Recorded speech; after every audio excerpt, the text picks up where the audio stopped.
I met Mr. Dooley at the Pequot Library in Southport, where Stanley Crane, the librarian, a gentleman of eminence, erudition, and wit, told me that Finley Peter Dunne was his favorite humorist. He pointed me to his stash of Dooley books, and I became hooked, reading all of them, again and again. I read them out loud, because they were meant to be read that way. Dunne had a genius for language, and endowed his bartender with the soul of a poet. Mr. Dooley was an Irish bartender in a working-class neighborhood of Chicago. He was also the invention of a young journalist phenomenon named Finley Peter Dunne, son of Irish immigrants. Born in Chicago in 1867, Dunne was a promising student in high school, but grief over the death of his mother affected his studies, and he graduated at the bottom of his class. He landed a job at a newspaper office where his writing talent emerged. At 21, he became a city editor. In 1893, at age 26, he began writing humorous articles, which pretended to be conversations overheard at a bar, in which the dominant voice was Martin Dooley, a bartender with a lifetime of hard-knock experience and common-sense wisdom behind him.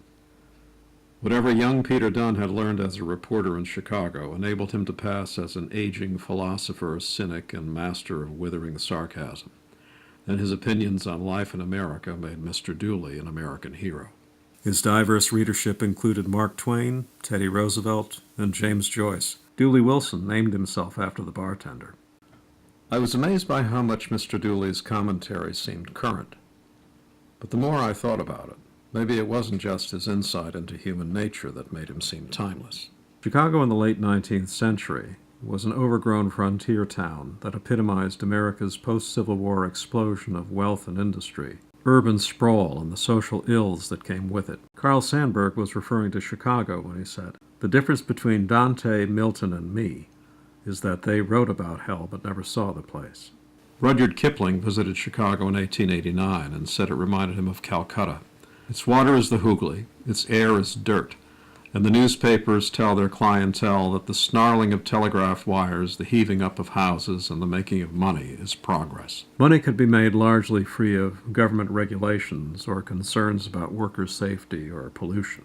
A half-mile from Dooley's neighborhood was a toxic marsh named Healy's Slough that filled with runoff from the stockyards, where the water was crimson, the mud was white with animal fat, and a villainous stench hung over it like a disease-festering miasma. It was a feature of the urban landscape for decades. Political corruption was rampant. Judges and politicians were in the pockets of the robber barons. Child labor was a mainstay of the economy.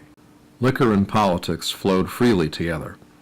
In Chicago, so many aldermen owned so many bars that one observer said you could clear a city council meeting in an instant by shouting, "Your saloon's on fire."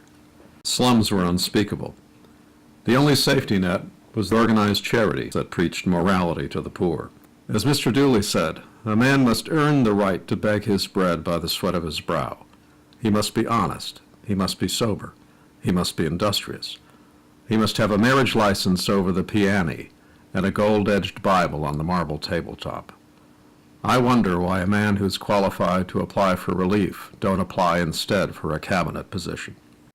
The working poor worked 16-hour days, 6 days a week, and the military was used to put down strikes. You can see how the possibilities for humor were endless. So Finley Peter Dunne was present at the creation. He was there during the rise of the big city newspapers, the ancestors of what we call the media. He was there when farm life was replaced by factory life, ruled by bosses and shifts and factory whistles. He was there when America became a world power, with foreign investments and interests and colonies. Dooley was there when America's social and political ideas became set in concrete, like our attitudes about inequality, immigration, trickle-down economics, voting, human rights, and the role of government. Like the relationship between weather and climate, our political storms seem to rage forever inside a teapot, molded and baked over 100 years ago. And because of that, I guess, the bartender poet remains for me a tonic, a voice of anger and sympathy, not just for the American common man, but for humanity. So anyway, Mike Stanley and I put this show together around the year 2000, the turn of another new century, and I had it videotaped. I sent a copy to Stanley Crane, who had long since retired. He wrote back and said, "Not bad, but you left out the funny stuff."